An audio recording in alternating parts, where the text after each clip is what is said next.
O Senhor esteja convosco. Proclamação do Evangelho de Jesus Cristo, segundo Marcos.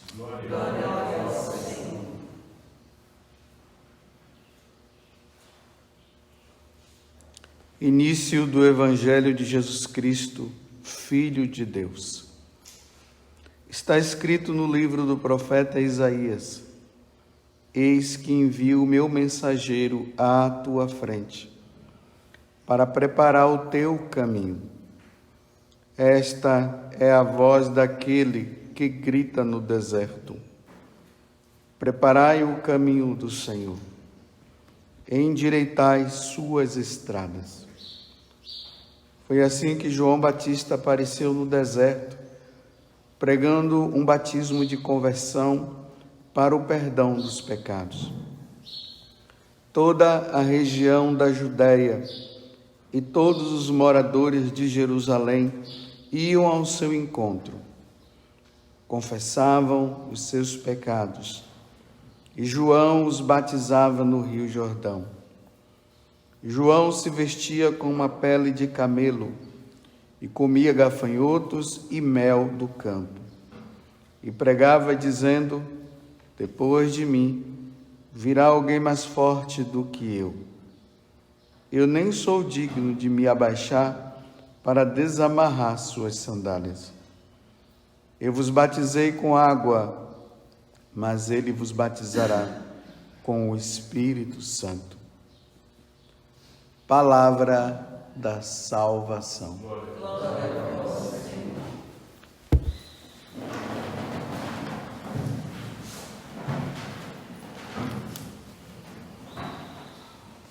Hoje é domingo, dia do Senhor.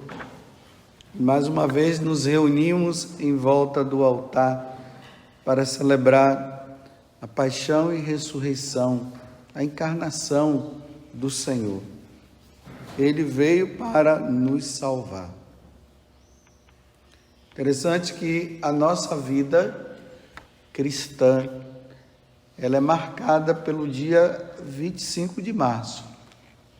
Foi naquele dia ali que o anjo Gabriel veio falar com Nossa Senhora, se ela desejaria ser a mãe do Salvador. E ali o verbo se encarna, né? Deus que era espírito, ele agora tem um corpo humano naquele dia. E aí 9 meses depois ele nasce. E aí começa todo o trabalho de reorganização que nós causamos interiormente. Nós passamos a desobedecer a Deus por causa do pecado lá do paraíso, e Jesus vem para consertar tudo. Essa é a primeira vinda de Jesus, como eu venho falando para vocês, para que isso fique cada vez mais claro.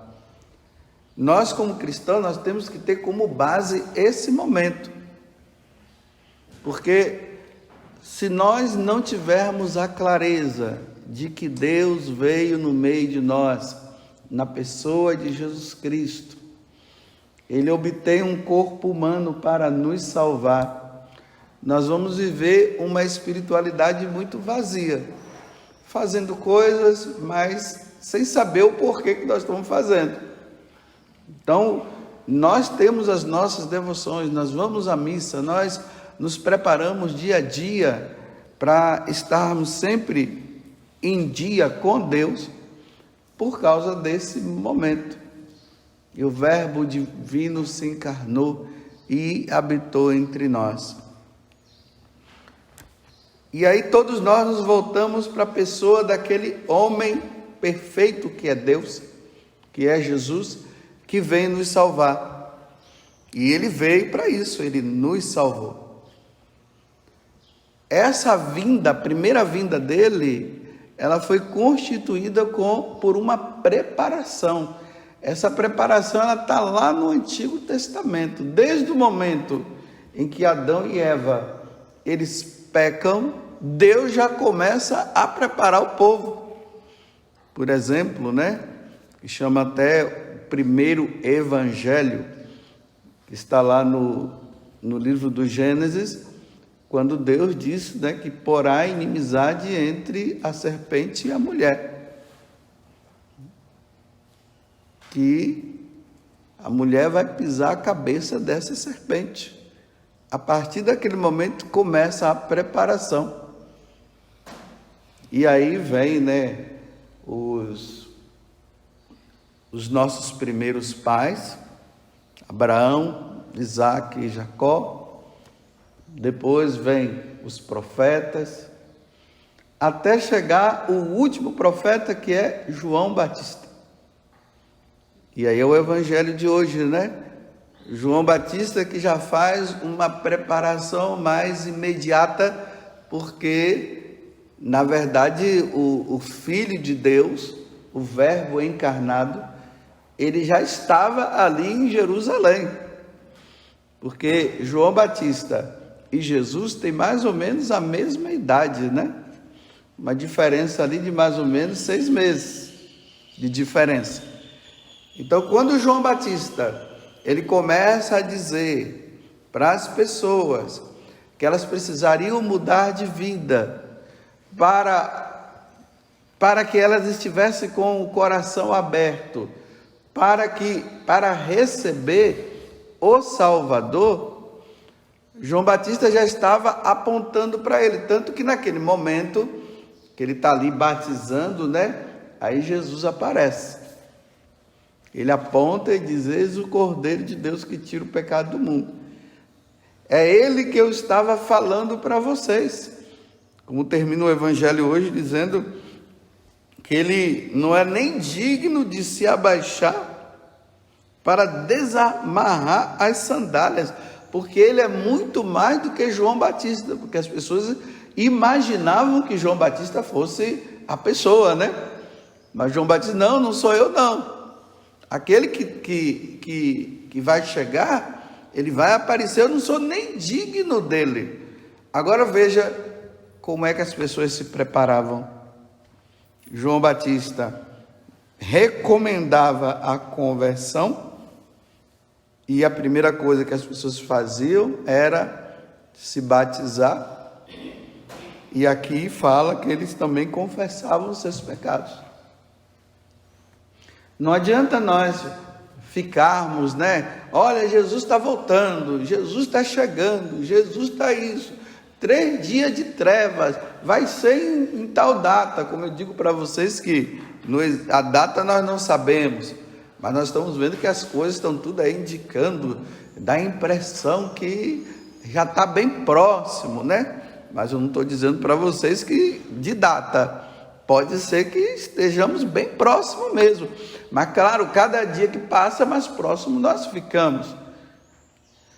Mas não adianta apenas ficar, vai acontecer isso, vai acontecer aquilo, Jesus está vindo e não sei o que, ordem mundial, está vendo o que está acontecendo?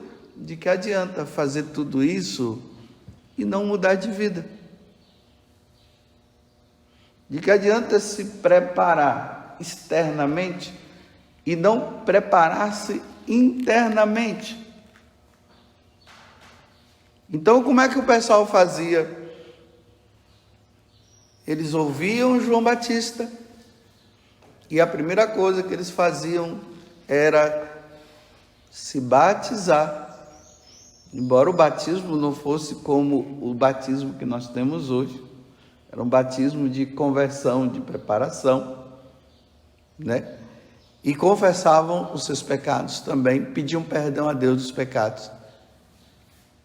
Então, nessa segunda semana do Advento, Deus nos convida a essa vida de conversão que nós precisamos ter.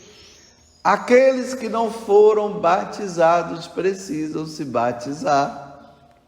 Depois que eles passam a conhecer esse Jesus que é o nosso Deus e Salvador, eles, os que não são batizados, precisam se batizar. Ide por todo mundo, pregai o evangelho a toda criatura.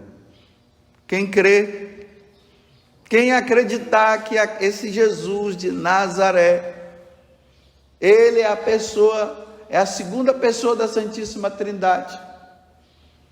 Foi ele que veio do céu. Ele é o novo Adão, porque o primeiro Adão acabou fazendo besteira. Ele é o novo Adão. É ele que vem para morrer na cruz e nos salvar. Quem crê nele, e aí diz, e for batizado, será salvo. Quem não crê,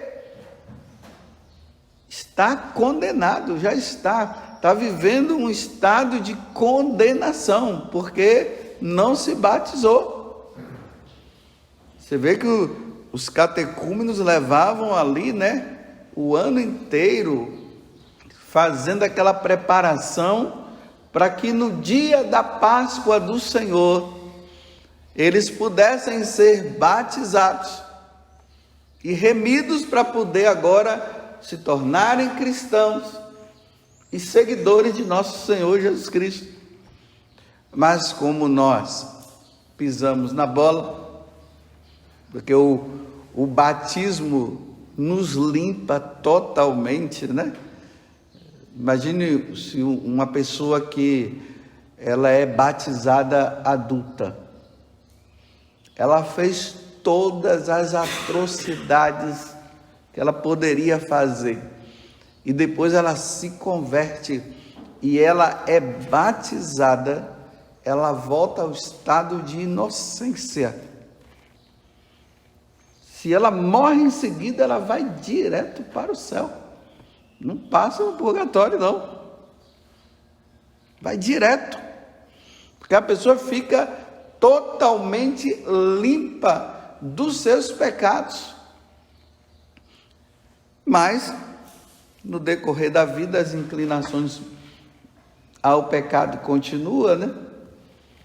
O bem que eu queria fazer, acabo por não fazer.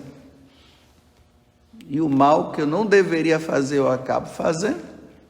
Aí nós vamos vendo que a nossa natureza, realmente, ela ficou enfraquecida, a nossa inteligência ficou obscurecida, né? E quem vai nos salvar dessa situação? Só o confessionário.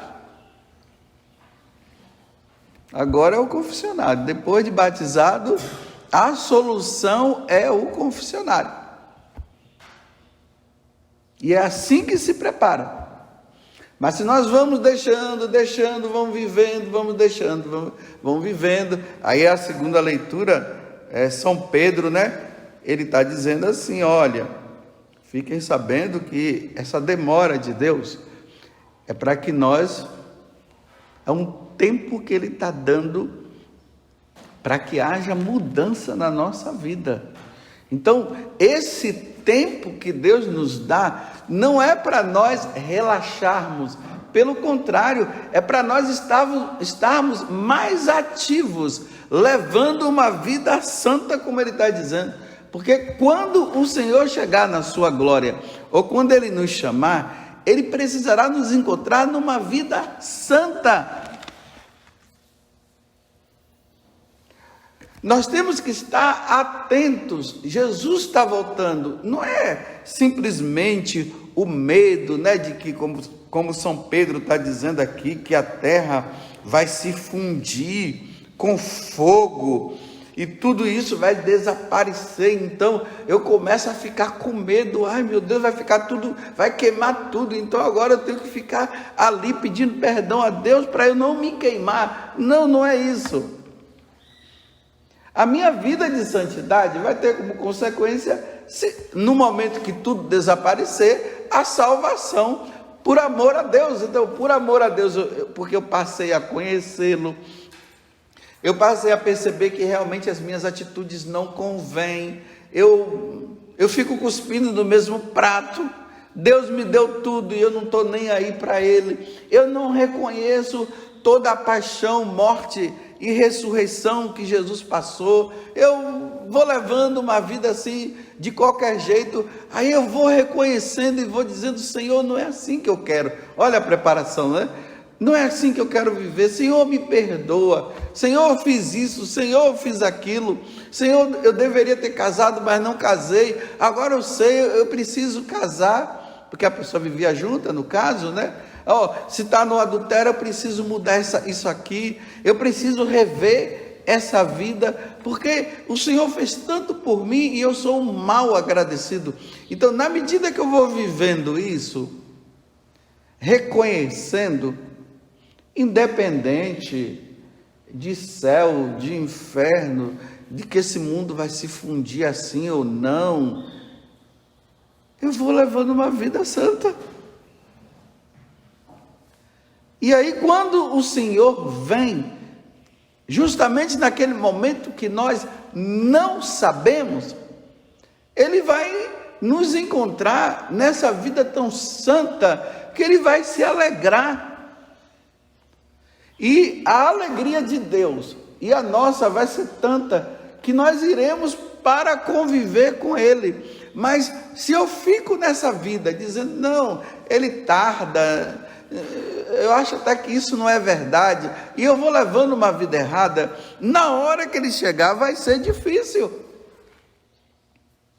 Nós não iremos receber a recompensa da salvação, porque nós não nos preparamos. E aqui vou falar uma coisa para vocês. A vida aqui na terra, ela se resume em se preparar. Lá no céu não precisa ter preparação, porque tudo já foi resolvido. E no inferno também. Só que um é de alegria e o outro é de sofrimento. A nossa vida aqui é uma preparação. Olha a atitude de João Batista, né? Um homem que se vestia com uma pele de camelo, comia gafanhotos e mel do campo, era o alimento dele, era o suficiente para se manter em pé, não vivia em comelanças nem nada, e aí, ao mesmo tempo, ele preparava as pessoas para viver. A nossa vida aqui na terra tem que ser uma vida de penitência. Não tem jeito. É uma vida de vigilância. Eu não estou dizendo que nós não podemos ter momentos de alegria, momentos de felicidade. Podemos ter. Mas eu estou dizendo que a vida de penitência, ela é importante para essa preparação, porque penitência é conversão. É uma vida de conversão. Teve uma vez que eu estava conversando com uma moça, foi esses dias que eu acompanho assim na direção espiritual. Ela tem 15 anos. Ela mora numa cidade aqui bem próxima. E ela dizia assim, bem para mim, né, da penitência que ela fazia em relação à língua. Diz que ela coloca uma pedrinha bem pequena aqui embaixo da língua. Aí ela fala pouco. É uma forma dela falar pouco e não pecar pela língua. Porque na hora que ela começa a falar, aí mexe a pedrinha aqui, aí dá uma machucadinha assim, né? Então ela vai evitando. Eu fiquei admirado de onde é que essa menina tirou esse negócio, né? Acho que é uma inspiração que ela teve. Ela estava perguntando para mim se ela poderia continuar fazendo. Eu disse, olha, mas não está machucando muito? Não. Só que assim, quando eu vejo que eu estou muito tagarela, eu coloco uma maior.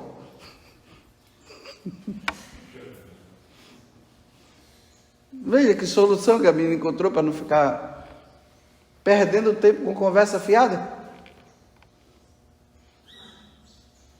Porque ela reconhece pecar por palavras. Não é assim que nós, no ato penitencial, nós falamos, confessa a Deus Todo-Poderoso e a vós, irmãos. Aí falamos do pecado que não pode ser por palavras, nem por atos, nem omissão. Ela, por palavra, ela encontrou isso. O Salmo diz assim: põe uma guarda na minha língua. Ela colocou uma pedra. Está vendo essa vida de penitência, de reconhecimento de que a minha vida, muitas vezes eu ofendo a Deus, e eu não quero ofender a Deus, mas não é fazer por fazer, é fazer porque eu não quero ofender a Deus. Porque desde quando Adão e Eva deram o primeiro chute, de lá para cá é só isso, é assim a nossa vida, é só assim a nossa vida, e nós precisamos estar sempre atentos. Então, nos preparemos para a segunda vinda dele, que ele não disse a hora, porque agora nós nos preparamos para a segunda vinda. E eu tenho dito para vocês, na primeira ele deu a chance, na segunda não tem chance. A primeira ele veio realmente para dizer: olha, você está errado, é isso mesmo, eu vim para te salvar, não faça mais isso, você não vai fazer mais? Não, eu não vou fazer. Olha, e a prova de que realmente eu vim para te salvar, eu vou morrer e dar minha vida por você, porque eu quero você comigo. Você entendeu? Sim. Na segunda, ele não vem mais para ficar com conversa fiada, não. É um grupo de um lado, é um grupo de outro, e olha, vai para o inferno e vai para o céu, vai ser assim. Então, que nós levemos uma vida santa, como São Pedro está dizendo, para quando o Senhor chegar, nós possamos ser dignos do reino dos céus. Louvado seja nosso Senhor Jesus Cristo e a vossa Mãe Maria Santíssima.